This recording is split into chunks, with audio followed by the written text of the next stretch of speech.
À vous de Alors, décider. merci à tous d'être là. Séance extraordinaire du Conseil de la Ville de Québec en ce vendredi 17 avril 2020. Alors, au point 1 de l'ordre du jour, avant de l'adopter, donc je dois préciser que tel qu'annoncé, suivant les indications du gouvernement pour la situation de la pandémie de la COVID-19, donc le point 3 à l'ordre du jour sera retiré.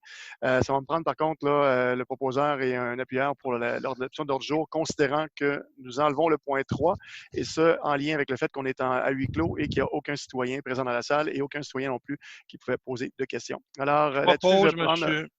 Je propose, Monsieur le Président, Yvon Bussière. Alors, c'est proposé. J'appuie, Monsieur le Président, Anne Corriveau. Parfait, merci beaucoup. Au point 2, l'autorisation de soumettre au Conseil d'agglomération l'entente entre la Ville de Québec et le gouvernement du Québec relative au programme d'aide d'urgence aux petites et moyennes entreprises dans le contexte de la pandémie du COVID-19. Alors, c'est proposé par M. le maire. S'il vous plaît, oui. Merci. Et c'est appuyé par Madame Villeneuve. Merci beaucoup. Alors, à partir de maintenant, chaque membre du Conseil dispose de 3 minutes. Si vous avez questions ou commentaires, quoi que ce soit, c'est un droit de parole par personne. Alors, je lance. Monsieur le Président, Oui, Madame Savard. je m'excuse, j'ai oublié de vous préciser que je vais déclarer mon potentiel conflit d'intérêt pour le sommaire, s'il vous plaît. C'est noté. Alors, merci. Monsieur le Président, Monsieur le Président, Sylvain Légaré. Oui, Monsieur Légaré. Je vais aussi déclarer un potentiel conflit, s'il vous plaît. Merci beaucoup. Est-ce qu'il y a d'autres membres du Conseil qui aimeraient aussi déclarer un potentiel conflit d'intérêt? Sans quoi nous allons procéder. Alors, j'aurais une question. Monsieur Bussière, oui. Monsieur Melançon par la suite. Alors, Monsieur Bussière. Ma question, c'est que dans le contrat, on voit à l'article 1 que finalement, la Ville va passer par un organisme qui est pour la délégation, mais ça ne la soustrait pas de ses obligations. Un peu plus loin, je vois que l'organisme en question, c'est probablement le Fonds local d'investissement. Donc, la question que je me pose, qui va gérer le traitement des dossiers? Exemple, des gens qui nous appellent, on les envoie au 3-1. Les 3-1, quelle équipe à la Ville? Est-ce que c'est une équipe de développement économique? Est-ce que c'est un comité du fonds, le fonds local d'investissement?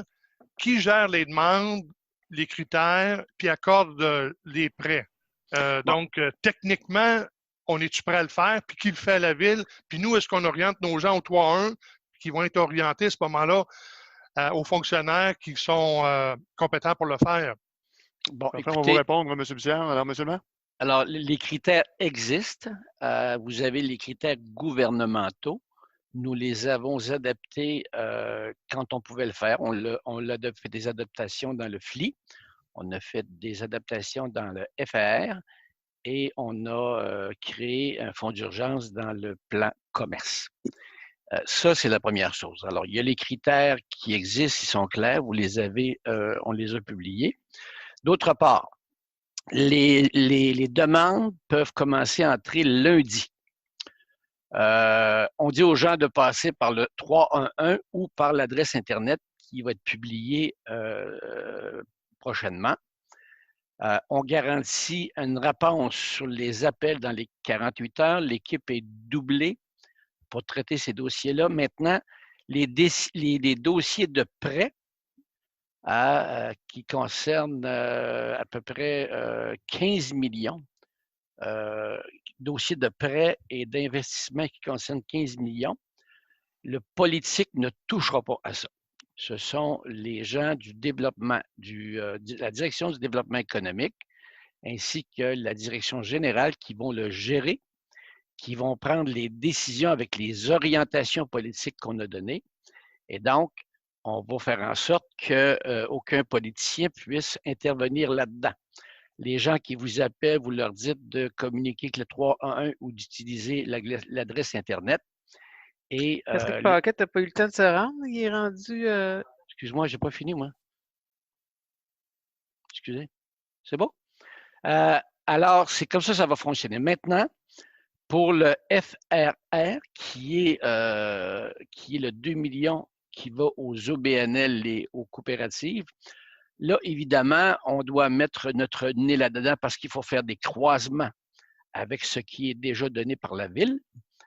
Et les analyses sont faites par la Ville. Puis, entre autres, actuellement, on a des analyses qui sont faites constamment par la cellule de crise en collaboration avec, par exemple, le CIUS.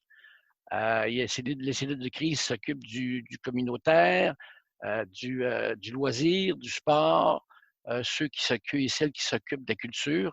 Alors ça, on doit vraiment mettre notre nez là-dedans. Ce sont des subventions. Mais aussitôt que ça devient un investissement, la politique n'intervient pas. Dans le plan commerce, oui, il y a des choses à faire parce que, bon, vous donner un exemple, il y a des organisations de genre d'affaires sur certaines artères qui existent. Les SDC existent formellement, mais on a bien dit, puis on le répète, s'il fallait que sur des rues commerciales importantes à Québec, sur le territoire, il y a des gens d'affaires qui se regroupent spontanément et qui nous font la preuve qu'ils ont... Je vais vous demander de conclure, s'il vous plaît. Vous êtes déjà rendu à près de 3 minutes. Oui, mais moi, je réponds à une question, ce n'est pas mon intervention. Là, hein? Malgré, non, ce n'est pas votre intervention, mais la réponse, c'est 3 minutes. Ah, OK, ben je voulais donner l'information. Alors, c'est ça. Merci. Donc, d'autres personnes ont des questions? D'autres personnes veulent intervenir? J'aurais une question. Oui, Steven Mélenchon, question. Oui. Ce ne sera pas très long, M. Mélenchon. Il y a M. Rousseau qui a demandé la parole. Votre micro était fermé, je ne l'avais pas vu. Donc, on va avec M. Rousseau en priorité et par la suite, je reviens, M. Mélenchon.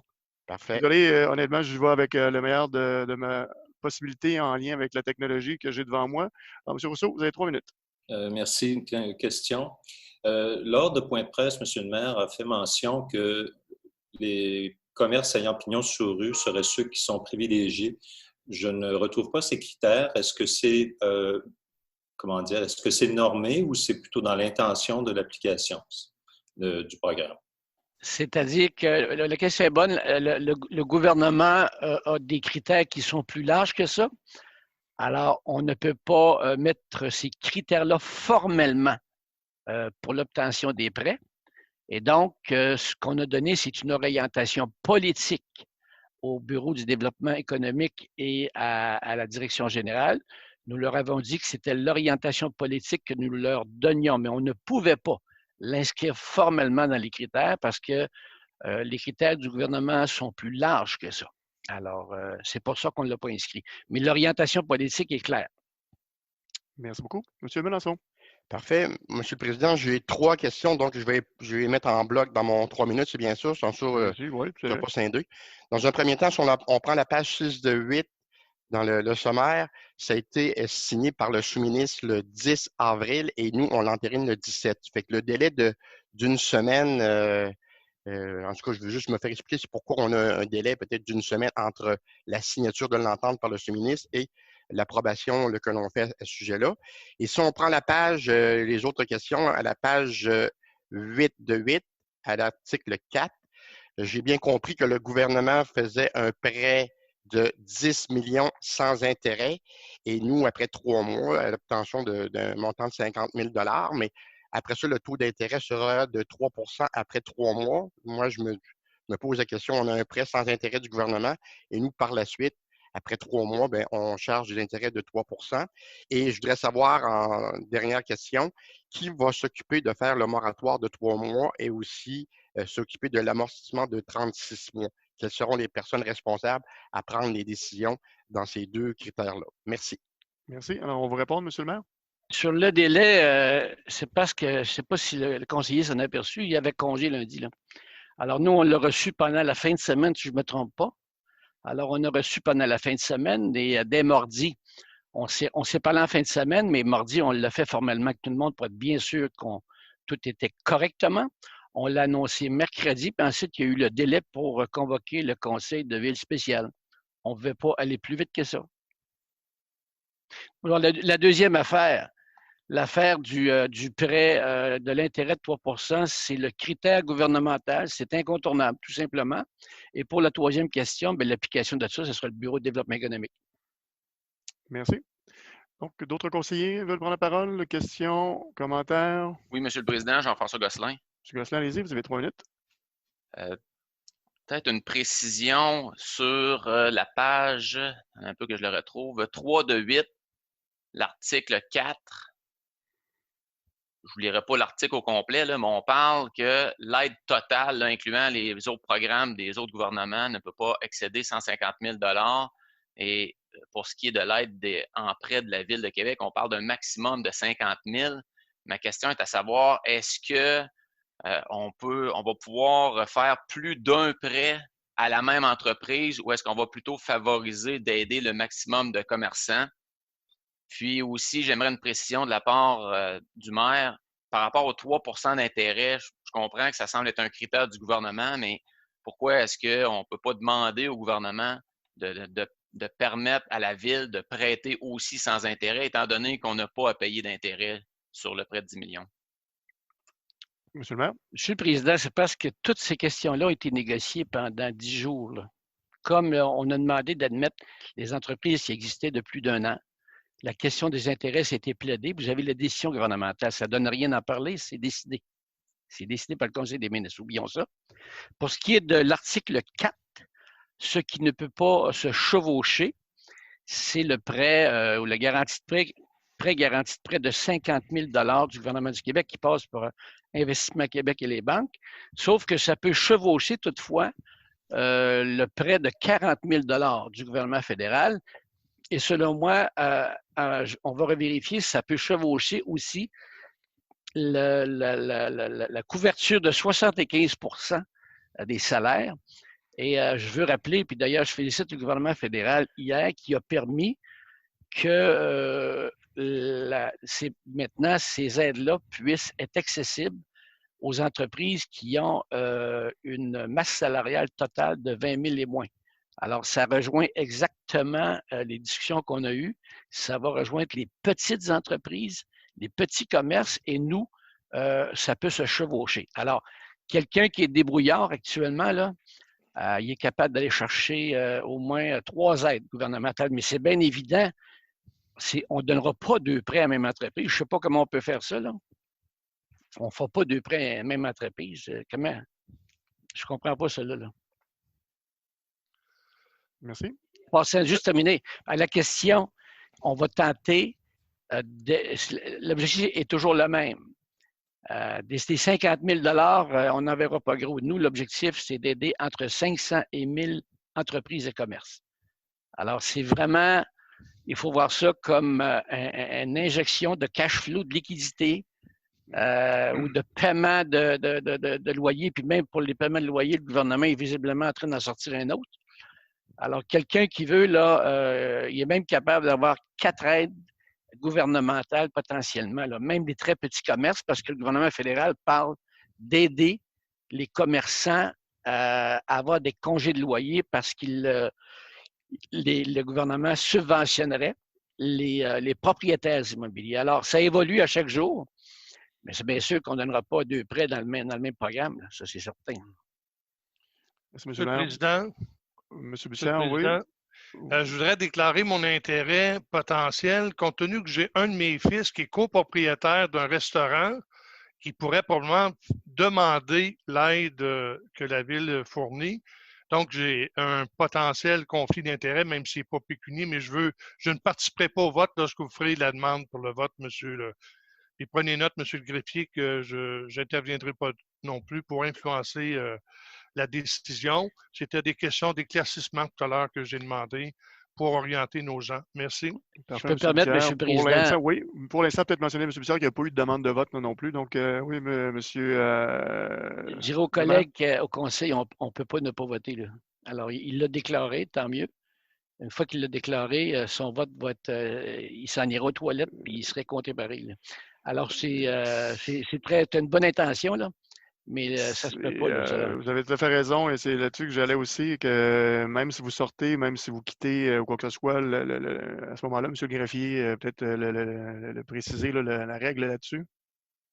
D'ailleurs, M. le Président, je vais vous dire que... M. le maire, 2 petites secondes. Allez-y, M. le greffier. M. le maire, par la suite, on continuera avec les questions, s'il vous plaît. M. le greffier. Oui, pour le vote, effectivement, à ce moment-là, en conseil municipal, on ne peut pas s'abstenir, donc il faut être pour, il faut être contre. Il y a une exception, c'est lorsqu'un membre du conseil déclare un intérêt pécuniaire potentiel. Et évidemment, en faisant la déclaration d'intérêt pécuniaire potentiel, il doit s'abstenir de participer aux délibérations et s'abstenir à ce moment-là de voter.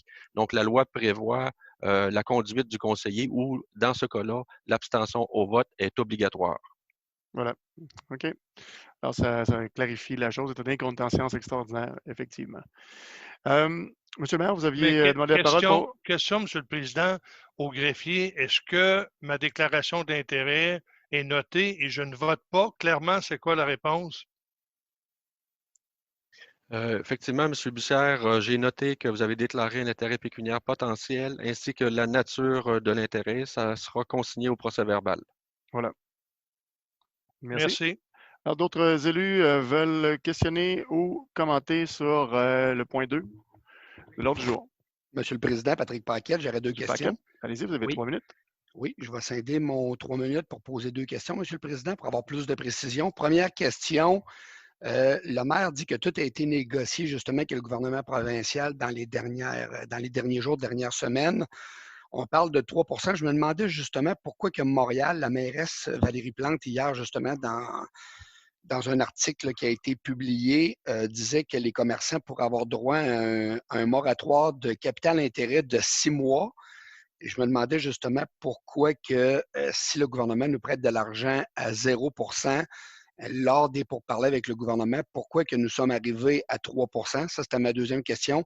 Et ma troisième question, est-ce qu'on pourrait aller au-delà du 50 000? Ça veut dire, est-ce que la Ville de Québec pourrait prêter un montant de 100 000 $ à un commerçant X pour une raison Y, tout simplement, même si on privilégie, je vois bien que dans le sommaire, c'est très clair que les prêts qui vont nous privilégier, c'est des prêts de 50 000 $ et c'est des prêts qu'on veut adresser justement à des petits commerçants pour aider les petits commerçants de la Ville de Québec. C'est mes 3 questions, M. le Président.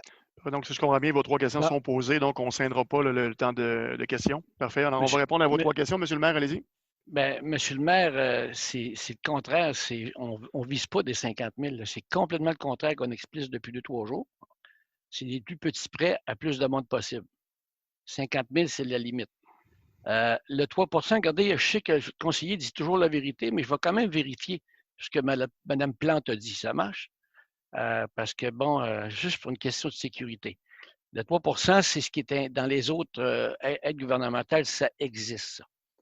Alors, sous réserve qu'il m'a dit la vérité, je vais aller voir ce que Mme Plante a dit. Et finalement, la troisième question, 50 000, c'est le maximum, parce que c'est le maximum, c'est le critère. Il n'y a rien de plus à dire que ça. Oui, 50 000 et plus, c'est ça. Le gouvernement, 50 000 et plus, ça se fait via son premier programme qui passe par Investissement Québec. Alors, c'est pour ça qu'il nous met à maximum 50. Et il vise les prêts de 50 000 et moins aux plus petites entreprises. C'est ça l'objectif. Alors, voilà. Merci. D'autres conseillers, conseillères ont des questions ou des commentaires sur le Monsieur le Président, Patrick Paquette. Oui. Oui, seulement un élément d'information. J'invite le maire tout simplement à regarder sa revue de presse. Monsieur Paquette, Monsieur Paquette, s'il vous plaît. Oui. J'ai pris la peine tantôt de demander si je considérais ça comme si vous avez scindé la question. Donc, vous avez déjà parlé et vous connaissez le règlement. Donc, si ce n'est pas pour déclarer un potentiel conflit d'intérêt, je ne peux pas vous redonner la parole là, comme c'est le cas pour tous les conseillers. Alors, merci. D'autres conseillers ont des points, des questions, des commentaires sur le point 2 de l'ordre du jour. Oui. Raymond Dion. M. Dion, allez-y, vous avez 3 minutes. Je voudrais savoir, quand le maire dit on va regarder ça, puis ça va être politique pour les organismes, comment ça va fonctionner exactement? Monsieur le maire? D'abord, il y a les critères. On va voir la somme de demandes qu'on a, puis on va privilégier ceux qui en ont plus besoin, parce qu'il faut bien comprendre qu'on est encore là dans une intervention d'urgence. On va voir qu'est-ce qu'ils ont eu de la Ville déjà, qu'est-ce qu'ils ont d'autres organismes. Dans la cellule de crise, comment ils sont considérés. Par exemple, dans le communautaire, nous autres aussi, qui a plus besoin d'argent que d'autres. Alors, c'est tous ces critères-là. Puis à un moment donné, il va y avoir ce qu'on appelle le jugement. Hein? Et ça va-tu au comité exécutif, monsieur le directeur général? Je ne me souviens plus. Hein? OK, on va revenir là-dessus. C'est le bout que je ne me souviens plus, là. Alors, ça va être du jugement, mais ça va être public en passant. Alors, si on a mal travaillé, je suis certain qu'on va le savoir. Merci. Donc, d'autres conseillers et conseillères ont des questions ou des commentaires sur le point 2 de l'ordre du jour. Ça va? Monsieur le maire, allez-y. Bien, écoutez, là, j'ai répondu à des questions. Juste vous dire que l'intention aussi, là, je veux bien qu'on comprenne, là. L'intention, c'est prenez un citoyen qui fait ses emplettes dans son quartier. Et le critère de base, l'orientation politique, c'est le citoyen, est-ce qu'il va là d'une fois par semaine à une fois par mois? Et donc, si c'est le cas, c'est vraiment un service de proximité. Et l'intention politique, c'est de bien répartir sur l'ensemble du territoire. Ce ne sera pas juste au centre-ville. Ce n'est pas juste les artères commerciales du centre-ville où il y a des artères qui sont plus touristiques que d'autres, des artères où on va veiller. Et il y a des artères où, dans le fond, c'est pour des travailleurs qui travaillent dans le coin. Alors, c'est bien important de comprendre qu'on veut que le citoyen, le résident, quand il va faire ses emplettes, la fin de semaine ou le soir avant d'aller chez lui, c'est vraiment ces commerces-là qui sont visés. Alors, il y a des gens qui vont se poser la question pourquoi ils ne sont pas privilégiés, parce qu'on va toujours avoir une préférence pour le petit commerce qui est dans ma rue, dans mon quartier, la rue principale de mon quartier, c'est ça qui va être visé. Puis bon, c'est pas exclu, mais vous comprenez bien que les grandes chaînes, nous autres, on pense qu'ils ont d'autres moyens. Ils ont d'autres moyens de s'organiser parce que les grandes chaînes ne fermeront pas les restaurants parce qu'ils ont besoin d'eux autres pour les fournir et leur vendre de la nourriture, par exemple. Les centres d'achat, bien ça, c'est une autre affaire. Les centres d'achat, normalement, les grands propriétaires immobiliers ont les capacités financières, même s'ils disent le contraire, de pouvoir donner des congés de loyer. Alors, ceux qu'on vise, ce sont les plus vulnérables potentiellement, puis les petits, qui, je répète toujours la même expression, qui tombent entre deux chaises. Alors, attendez-vous, là, puis c'est bien clair, ce sont les petits commerces, les petites entreprises, puis ceux-là qui sont les plus près des gens quotidiennement. Alors, c'est vraiment l'intention. Évidemment, bon, une fois qu'on a dit ça, on va faire, je fais confiance à l'organisation pour prendre les bons gestes. Mais ceci dit, une fois qu'ils auront pris les décisions, on peut bien en questionner une ou deux. Mais entre 500 et 1000 entreprises aidées, je pense qu'au total, on devrait être capable de faire en sorte d'atteindre les objectifs de l'orientation politique. Merci. Merci, M. le maire. D'autres conseillers et conseillères ont des questions ou des commentaires sur le point 2 de l'ordre du jour? Ça va? Donc, ça nous amènerait donc au point 4, la clôture de la séance, étant donné que le point 3, nous avons pris l'adoption de l'ordre du jour en excluant le point. Alors, ça va me prendre un proposeur pour clôturer la séance. M. Paquette. Et ce sera appuyé par M. Bussière. Alors, merci beaucoup de votre présence et on se revoit lundi. Bon week-end.